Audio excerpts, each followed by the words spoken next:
막 목사님들 뭐 다 설교를 했겠죠. 그래서 이제 어떻게 설교를 하셨는지를 한번 생각해 보면서 우리가 공부하는 좀 이론론적인 철학의 시대, 우리가 어떻게 설교하는 것이 기존의 이원론적인 입장에서 하던 설교와 다른지에 대해서 좀 비교하면서 들으시면 좋을 것 같아요. 우리가 내용은 뭐 다 알죠. 그래서 어떻게 보면 목회를 오래 하신 분, 또 설교를 오래 들은 사람들에게는 좀 설교하는 자체가 불편할 수가 있습니다. 뭐 다 아는 얘기 또 하는구나. 그래서 그냥 뭐 소기에 격리듯이 또 들은 얘기 또 하는구나. 이렇게 생각할 수가 있는데 시대가 바뀌었죠. 이 포스트 모던 새로운 이론론적인 시대에서는 같은 본문이지만 다르게 세수를 세부대에 담듯이 어, 새롭게 해석하고 새롭게 전해야 됩니다. 그럼 어떻게 하면 되겠는가? 제가 한 설교인데요. 그 이제 앞으로 이런 식으로 설교를 해야 된다. 과연 이게 은혜가 되는지 안 되는지 한번 비교해서 생각해 보세요. 자, 예수님이 이제 뭐 6월절을 맞이해서 마지막 그 6월절을 보내게 해서 예루살렘 입성하죠. 입성할 때 예수님의 그 어떤 신앙관은 정확히 정해져 있습니다. 그건 뭐냐면 하나님이 하신 말씀에 근거해서 생각하고 말하고 행동하겠다. 그 작은 것부터 큰 것까지. 이건 변함이 없습니다. 좌로나 우로나 치우침이 없으면 형통하다는 말씀이 이제 여호수아 1장에 나와 있는데, 그래서 이제 예루살렘 입성할 때도 그 스가랴서 9장 9절에 있는 말씀, 다른 사람이 타보지 않은 어린 새끼 나귀를 타고 간다. 그 말씀이 있기 때문에 그 말씀대로 합니다. 다른 방식이 있겠죠. 마차를 탈 수도 있고 말도 탈 수 있고 뭐 또 그 많이 사람들이 탔던 훈련 잘 된 나귀도 탈 수 있지만 성경이 그렇게 돼 있기 때문에 그렇게 하는 거예요. 근데 이것은 일견십지라고 이게 한 일을 보면 열 일인데 항상 그렇게 해오셨고 다른 성경에 보면 다 그렇게 하셨어요. 여기에서는 뭐 이론의 여지가 없다. 그러니까 생각도 말도 행동도 반드시 성경에 근거하고 성경에 있는 대로 한다. 이것이 주님의 결심이고 또 그 신앙관입니다. 그래서 여기도 보면 어김없이 그렇게 하셨는데 이제 그 사람들은 몰라요. 가까이 있는 사람도 잘 몰라. 여기 보면 분명 언급이 돼 있죠. 성경을 그냥 100번 읽어도 잘 몰라요. 그러니까 알고 어떤 관점을 갖고 읽어야 보인단 말이지. 예를 들면 15절에 그 스가랴서 9장 9절이죠. 시온에 따라 두려워할 말라 보라 너희 왕이 나귀 새끼를 타고 오신다 한 것 같다. 그렇게 됐다 했다는 거죠. 이게 주님의 결심이고 신앙관이다. 그런데 16절에 보면 가장 가까이 있는 예수에 대해 다 알 것 같이 생각하는 제자들은 처음에 이 일을 깨닫지 못했다. 이렇게 되어 있습니다. 그리고 이게 왜 그러냐면 이사야 55장을 제가 자주 언급합니다만은 거기 보면 하나님 생각과 사람의 생각이 다르고 하나님의 길과 사람의 길이 달라요. 그러니까 하나님의 뜻대로 하나님이 이미 언급한 말씀대로 생각하고 말을 행동하면 반드시 사람들이 잘 모릅니다. 그건 아내도 모를 수 있고 남편도 모를 수가 있어요. 같이 있는 교인도 모를 수가 있는 거예요. 그러니까 이상하게 생각하면 안 돼요. 그게 정상이다 생각해야 되는 거지. 이상하게 생각하면 사람의 비율을 맞추게 됩니다. 사람에게 인기를 얻으려고 그러고 사람의 칭찬받고 사람의 이해를 받으려고 하는 거예요. 사람의 종이 되는 거죠. 그런데 하나님의 말씀대로 생각하고 말을 행동하는 사람들은 대부분은 가까이 사람들부터도 이해를 못해요. 깨닫지 못하는 거예요. 그런데 이제 여기 뭐 요한복음은 이제 간단히 스케치했는데 다른 이제 이 성경들 마태, 마가, 뭐 누가에 다 나와 있죠. 거기를 이제 참고해서 보면 이걸 누가 알아주냐면 하나님이 알아주는 거예요. 사람들은 알아주지 않고 비난하고 오해하고 하지만 하나님이 응원해 주세요. 그리고 너 잘하고 있다. 그 증거를 보여주시는 거예요. 그게 뭐냐면 종려나무 흔드는 겁니다. 종려나무. 종려나무를 흔드는 건 종려나무 성경에 많이 나오는데 그 승리자들이 이제 전쟁에 승리하고 이제 이렇게 장군들이 올 때 이제 그 환영하는 의미에서 썼다고 그래요. 뭐 그리고 뭐 의미가 많아요. 그게 이제 뭐 이 광야에서 먹을 마실 물이 없고 이제 먹을 것이 없어서 거의 죽어가는 나그네들이 종려나무를 발견했을 때, 아, 구세주 만나 살았다. 이 종려나무가 있는 곳에는 물이 있고 종려나무에는 그 대추야자잖아요. 이제 맛있는 것이 굉장히 많이 달려 있어요. 열매가. 그걸 먹으면 살 수 있다는 거죠. 그리고 종려나무 끝에는 종려나무 웬만하면 안 죽는다고 해요. 많이 살면 100년에서 150년까지 사는데 뭐 기온이라든지 태풍이라든지 뭐 거의 잘 안 죽는 거, 잘 안 부러지는데 그 종려나무 끝에 맨 이제 그 윗부분에 이제 이렇게 촉이 서 있다 그래요. 그게 이제 생장점이지. 마치 그 피레춤이나 안테나가 서 있는 곳에 서 있다는 거예요. 근데 그걸 뚝 분지르면 죽는데요. 아무리 크고 오래된 것도. 그래서 이제 이 종려나무에 대해서 생각하면 생각할 게 참 많아요. 그 예수 그리스도는 항상 하나님을 향해서 불기둥이 서 있듯이 그 촉이 서 있는 하나님 지시를 받는 그런 존재라는 의미도 있다는 거죠. 그래서 호산나 그것도 이제 구원해 주사 하는 건데 구세주라고 하는 것을 의미하는 이 종려나무를 가지를 사람들로 하여금 흔들게 만들고 호산나라고 노래를 부르게 함으로써 사람들은 아무도 몰라. 근데 이 사람들도 왜 그런지 모르는데 하나님 시키는 거예요. 왜 우리가 이걸 흔들지? 그리고 이 새끼 나귀를 타고 갈 때 앞에다가 이제 겉옷을 벗어서 이렇게 깔기도 하고 이제 안장이 없으니까 그 나귀 등에다가 겉을 올리기도 했는데 명절이니까 가장 좋은 옷을 입고 왔거든요. 그건 왕에게서 왕이라든지 개선장군에게 경의를 표하는 의미에서 하는 거지 아무나 하는 게 아니에요. 그런데 왜 그런지 모르고 그 사람들은 그런 행위를 하고 있는데 그건 뭐냐면 하나님이 예수 그리스도에 대해서 아들 잘하고 있다. 너가 지금 바른 거야. 그래서 응원하고 박수한다고 하는 것을 보여주고 있는 겁니다. 그래서 우리 신앙생활이 요즘에 우리가 이제 이 이론론적 세상에서 그 실시간으로 직관적인 베르그손이 말하는 직관적인 삶을 살아야 된다.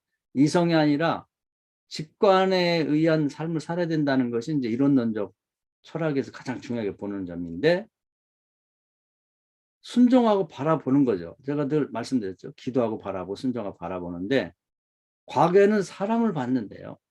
지금 하나님이 어떻게 하시는지를 보자는 거예요. 실시간으로. 하나님이 예수를 응원하고 있는 거예요. 너 잘하고 있다고 하는 격려하는 것입니다. 그런 증거가 분명 나타나는 거지. 그것만 있으면 되는 거예요. 사람들이 아무도 안 알아주고 비난하고 핍박하고 별짓을 다 해도 제자들이 오해해도 하나님이 알아주고 계시고 하나님이 응원해주고 계시다. 격려하고 계시다는 걸 내가 볼 수 있다 그러면 그것 가지고 신앙생활 할 수 있는 거예요. 십자가 질 수 있는 거예요.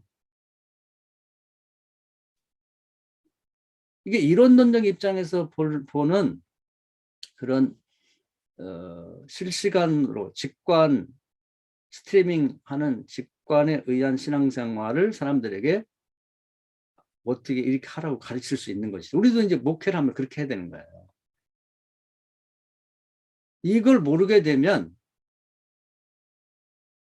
여기 이제 그 사람 중에 뭐 대단한 사람이 많이 나오잖아요. 이제 뭐 성전 정화든지 그런 식으로 다 해석할 수가 있는데 제사장이라든지 뭐 바리새인, 서기관, 뭐 귀족들, 왕족 그 눈치 보이고 그 사람들 인기 끌려고 하면 가론유다가 되는 거예요.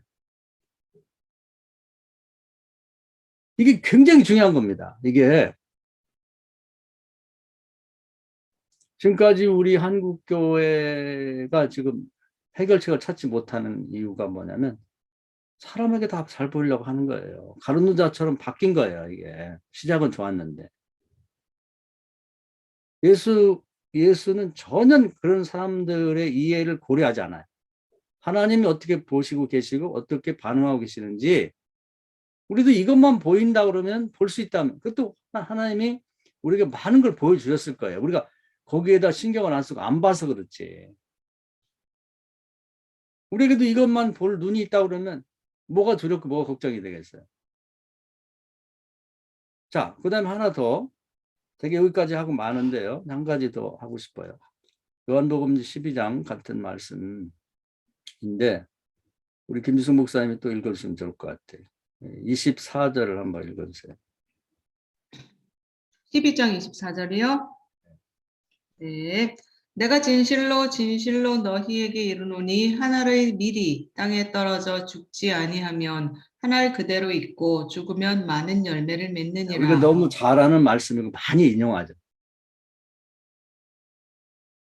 그러니까 예수께서 이제 이 예루살렘 입성하는 과정에서 뭐 중간에서 뭐 여기 앞 몇 사람이 나오는데 인터뷰하듯이 한 말씀 해주셔서 이제 예수님에게 한 말씀 부탁했을 때 예수님이 하신 말씀이에요. 여기서 이 배경에서 나온 말씀인데 이건 예수님이 자기 인생관을 얘기하는 겁니다. 뭐냐면 나를 희생해 다른 사람을 살리겠다. 다른 사람을 구원하겠다. 이게 십자가 정신인데 앞부분은 신앙관을 얘기하는 건데 철저하게 나는 하나님의 말씀에 근거해서 생각하고 말하고 행동한다. 이 뒷부분은 자기 인생관을 말하는데 철저하게 생각하고 말하고 행동하는 모든 일에 있어서 나를 희생해 남을 구원한다. 살린다. 내 희생함으로 남을 행복하게 만들겠다고 하는 자기 인생관을 언급한 것입니다. 이것 때문에 천국에서 지상으로 내려온 거예요. 그리고 어디를 가든지 자기가 좀 고생하고 힘들더라도 사람을 살리고 먹이고 뭐 준비하고 다 예수님 하시는 거죠. 이걸 이해하고 있으면 예수님 왜 이런 일을 행동하는지 알 수 있는 거예요. 지금도 왜 들어가느냐? 자기를 희생해서 사람을 살리러 들어가는 거죠. 여기는 변함이 없어요. 이걸 두 가지를 합치면 십계명 같은 형태가 갖춰지는 거예요. 십계명에 보면 앞에 신앙적인 부분이 하나님과의 관계가 있고 두 번째 6계명, 10계명에는 인간관계를 얘기하고 있는 거거든요. 이 두 가지가 합쳐지면 예수를 닮는 게 되는 거예요. 우리 예수를 닮는다는 얘기 굉장히 많이 해요.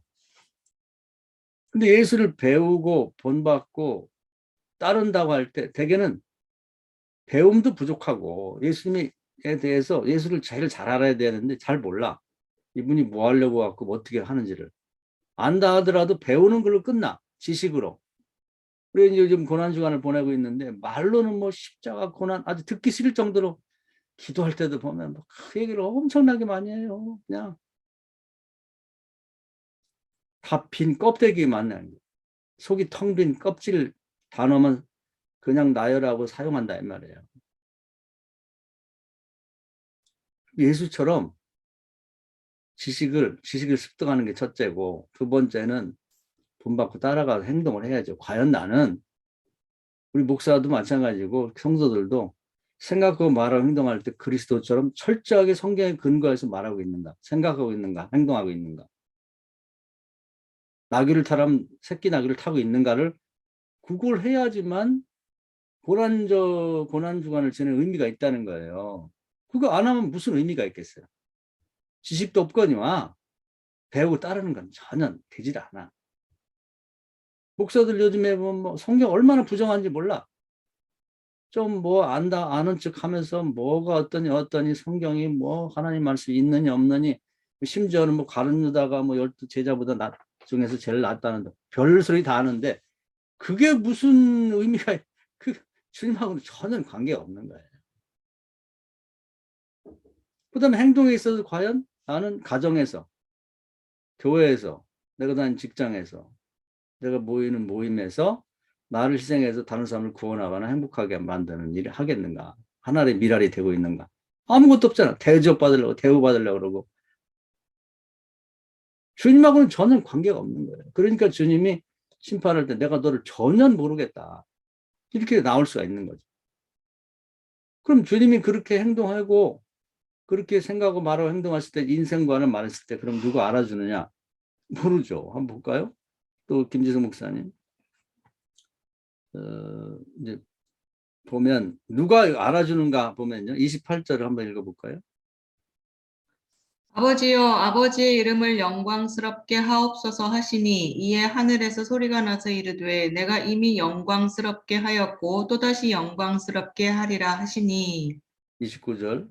곁에 서서 들은 무리는 천둥이 울렸다고도 하며 또 어떤 이들은 천사가 그에게 말하였다고도 하니 예수 그리스도의 이 생각, 인생관 지금도 그것에 입각해서 자기를 희생함으로써 인간을 살리려고 하는 행동을 하면서 예루살렘이 뻔히 알면서 들어가는 이 행동에 대해서 자기 하나님의 미래 아래 비유를 들어 말씀하셨는데 아무도 몰라요. 심지어는 베드로 같은 경우는 아유 왜 죽으시려고 그러냐고 막 가르막다가 혼났죠. 이 사탄아 물러가라고. 누가 알아주냐? 하나님 알아주잖아요. 이거면 되는 거예요. 이거 우리가 목회도 이걸 보면서 목회를 해야 돼. 이 위로 받아야 돼요. 하나님 격려하잖아. 응원해 주시잖아.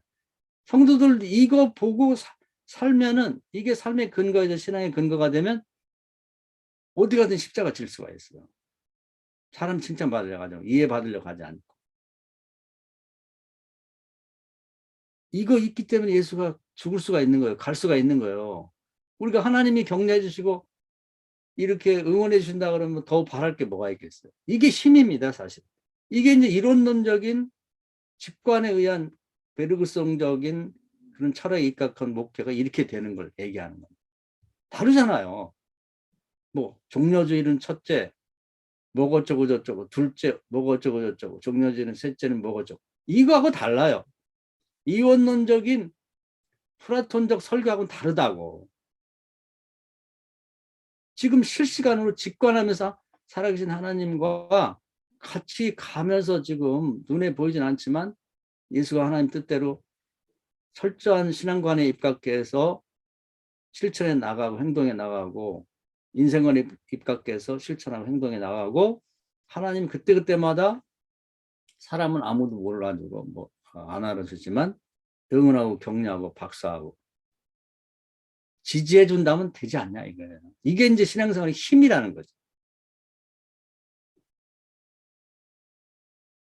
근데 보면 사람들은 몰라요. 이게 지금 하나님이 그렇게 말씀하셨는데도 천둥이 쳤다는 등 뭐 하는 등 전혀 몰라.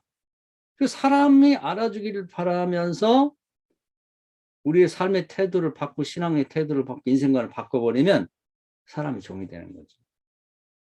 이것이 이제 망하는 길로 가는 겁니다. 망하는 길로 가는 거예요. 그래서 예수님이 말하고 행동하는 게 달라요. 그 예수님은 강한 힘을 갖고 있어. 왜 갖고 있냐?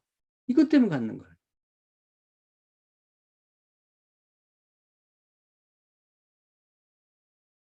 우리 목회를 근본적으로 다시 생각해 봐야 됩니다. 예수님에 대해서 다시 배워야 돼요.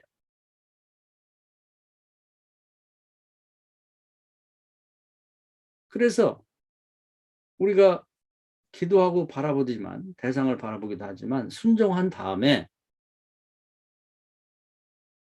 주변을 바라보되 하나님이 어떤 형태로 우리에게 사인을 보내고 있고 지지하고 응원하고 박수 쳐지는지를 볼 줄 알아야 된다는 얘기입니다. 근데 이 신기하게도 성경이 이원론적인 방식으로 보다 보면은 하나도 안 보여 이런 말씀들이. 이래야 이제 우리가 늘 사모하는 대로 하나님하고 동행하고 동역하고 그리고 동거하는 것이 가능한 거예요. 그리고 그것이 피부로 느껴지고 생활 속에서 날마다 경험되는 거란 말이에요. 그럼 이제 경건해지지 않을 수가 없잖아요. 근데 말로는 동행, 동역, 뭐 동거를 그렇게 외치고 있는데 이걸 몰라.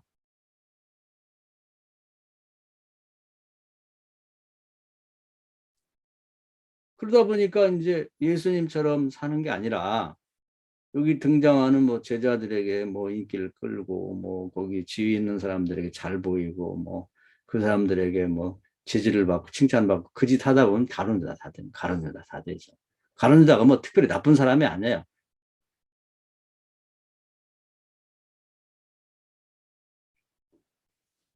오늘 뭐 종려주일 설교를 다 하셨을 테니까 뭐 어떻게들 설교하셨는지를 한번 생각해 보고 우리가 어떻게 성경을 볼 것인가 어떻게 내가 한 그 목사이기 전에 한 신앙인으로서 나는 어떻게 살아가고 있는가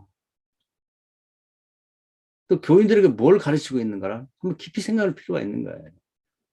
우리가 이걸 모르고 살다가는 다 가론유다처럼 돼서 주님 앞에 갔을 때 나는 가장 무서운 말씀이 그거예요. 내가 너를 도무지 모르겠다. 거기 보면 내가 선지자 노릇도 하고 내가 뭐 기적도 베풀고 병도 치라고. 아니 네가 좋아서 한 거야. 나는 너를 모른다니까. 어제 그 감리교 목사고 뭐 어디서 목회도 하고 뭐 이게 제일 무서운 얘기예요.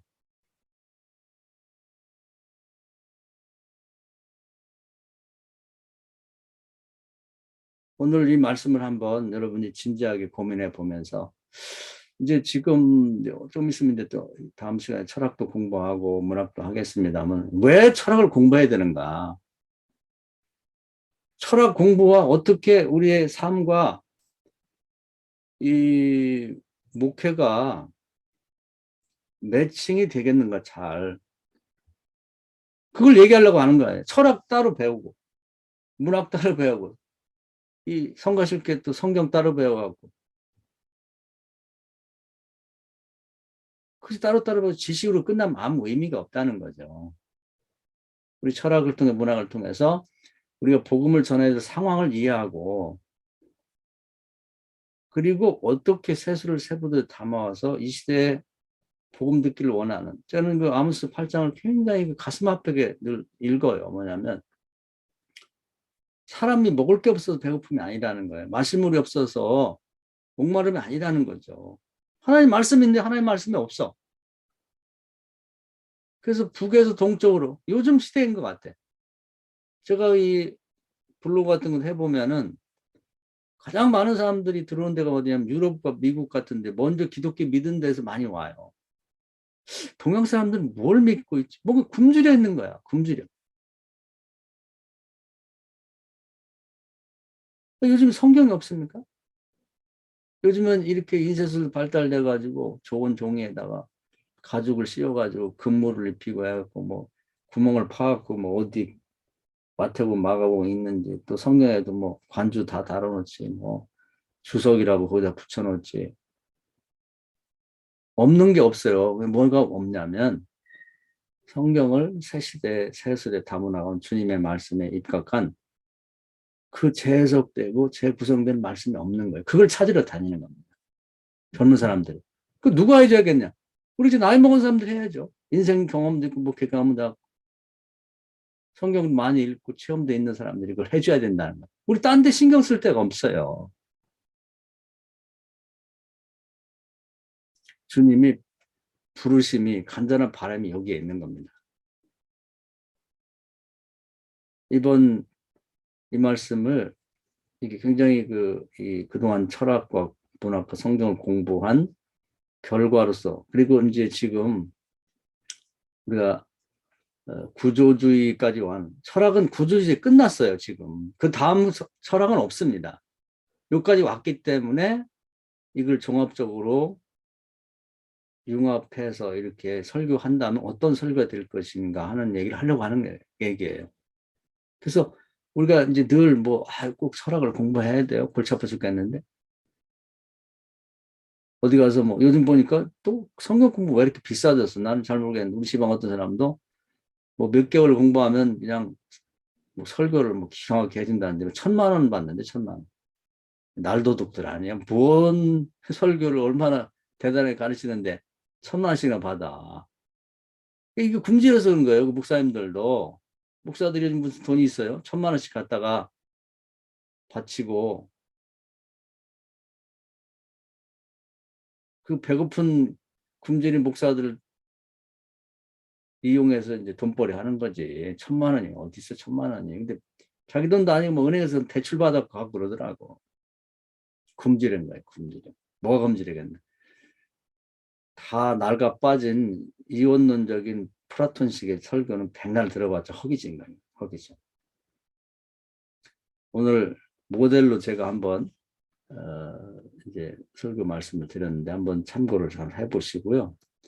제가 요즘 하고 있는 설교는 이제 이론론적인 입장에서 설교를 하면서 하나님의 증거, 응원과 하나님이 어떻게 지지해 주시고 박수 쳐주는지 하는 걸 저도 순종하고 이제 그것을 찾아보고 느끼면서 목회하려고 애를 쓰고 있고, 우리 목사님들도 한번 이런 관점에서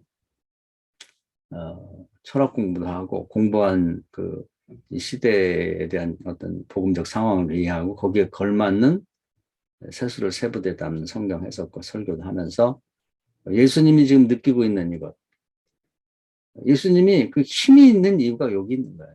그냥 말만 가지고 생각만 갖고 하는 게 아니라 명확하게 이거 딱딱 드러나잖아요. 순종하자. 하나님 말씀에 입각해서 생각하고 말을 행동할 때마다 딱딱 이제 반응을 보이신다고. 다른 사람 몰라. 예수님이 아는 거지. 다른 사람 우리도 보면서 그런 관점이 아니고 읽으면 다른 얘기야. 그런 얘기가 거기 있었어? 응? 아니, 예수님이 자기 인생관 미라를 얘기를 했을 때 천둥 쳤나? 하나님이 그런 반응을 보이셨나? 몰라요. 안 보여. 봐도 안 보여. 그래서 보아도 보지 못하고 들어도 듣지 못하고 가르쳐도 모른다는 겁니다. 이게 저주 중에 하나입니다. 오늘 이 말씀 은혜가 되셔서 한번 심각한 질문을 하나 드렸는데 이런 설교의 가능성, 또 설교를 이렇게 해야겠다는 생각을 해보시고 성경을 그런 눈으로 보시고 한번 설교하면서 하나님 어떤 방식으로 우리를 지지해주고 또 응원해주시고 격려해주시는지 한번 느끼면서 이제 신앙생활에 나가면 새로운 어떤 신앙의 국면이 열릴 거예요. 이 말씀 은혜가 되기를 주의 이름으로 축원합니다. 아멘.